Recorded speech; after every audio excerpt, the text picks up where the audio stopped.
Jangan digagahi kejahatan. Inilah sampan bersama saya, Pater Domikevi, SVD. Bapak, Ibu, saudara-saudariku yang terkasih, dimanapun Anda berada saat ini, sampan kembali menyapa Anda sekalian.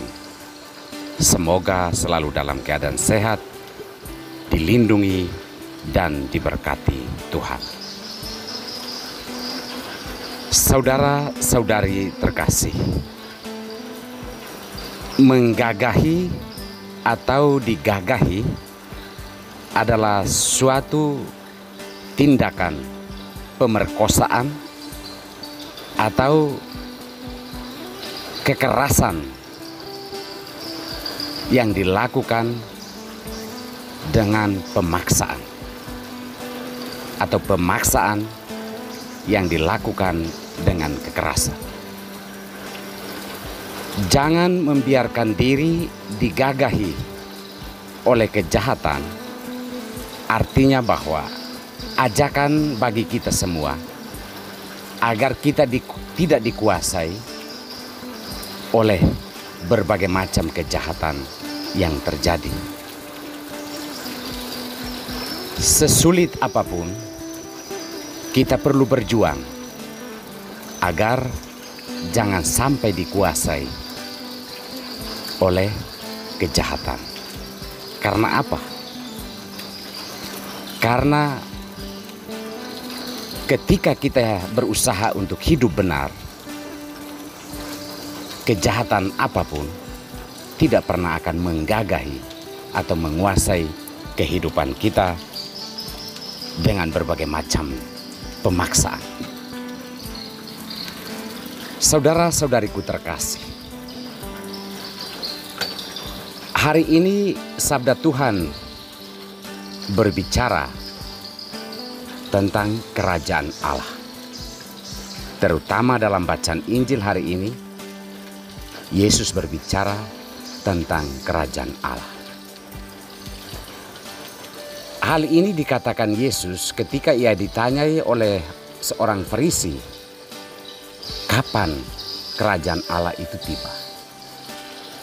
Yesus mengatakan bahwa kerajaan Allah itu sudah ada, dan ia datang tanpa tanda-tanda lahiriah. Bahkan orang atau situasi akan membingungkan kita, mengatakan ia ada di sini, ia ada di sana. Kita perlu berwaspada dalam menilai zaman dan menilai tanda-tanda kerajaan Allah. Karena sesungguhnya kerajaan Allah itu memang tidak kelihatan, tetapi ia sudah ada dalam kehidupan kita. Hal ini dikatakan Yesus untuk menjawab penyangsian yang selama ini dilakukan oleh orang-orang Farisi dan para ahli Taurat yang tidak menerima kehadiran dirinya, bahwa Yesus sendiri sebenarnya adalah ungkapan kerajaan Allah itu, di mana ia datang dan semua perbuatan yang ia lakukan menunjukkan bahwa Allah benar-benar telah ada di tengah kita dan merajai kehidupan kita. Dengan apa?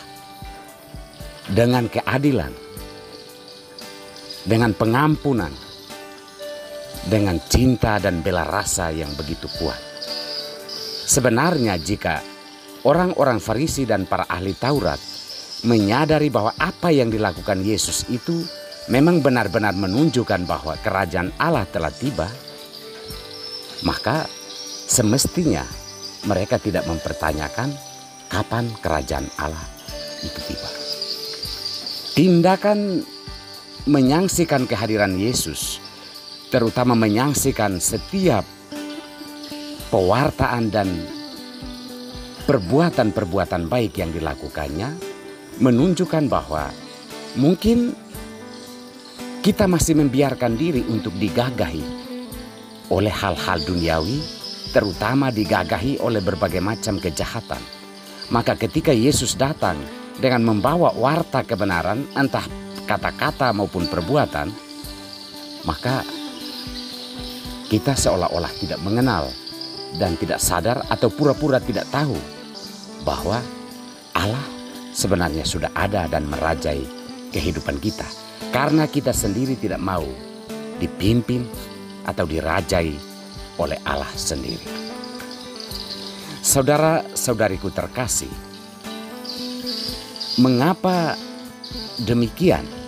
Mengapa kita tidak boleh membiarkan diri untuk digagahi oleh kejahatan?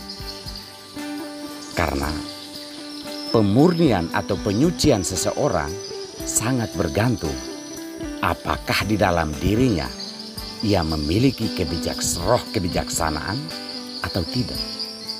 Dalam bacaan pertama dari kitab kebijaksanaan, kita mau disadarkan bahwa ketika kita memiliki roh kebijaksanaan atau hidup dalam roh kebijaksanaan, sebenarnya kejahatan apapun tidak mungkin akan menyetir dan mengarahkan kehidupan kita untuk dikuasai. Maka sebenarnya kita mau diingatkan untuk selalu mencari dan berjuang untuk hidup dengan roh kebijaksanaan.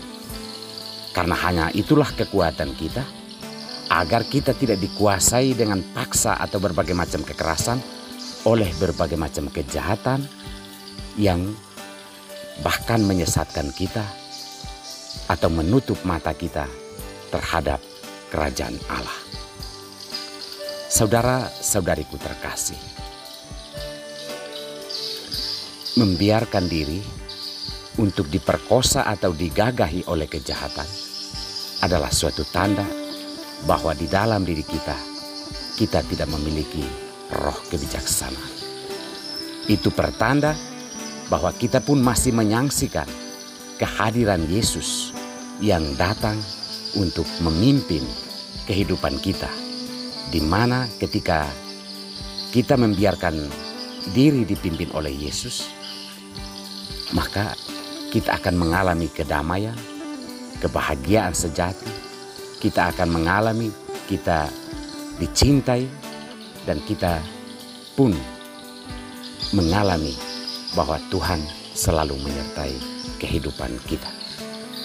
Marilah kita berjuang untuk tidak digagahi oleh berbagai macam kejahatan yang semakin bervariasi, berkeliaran di sekitar kita, bahkan mungkin di dalam hati nurani kita sendiri.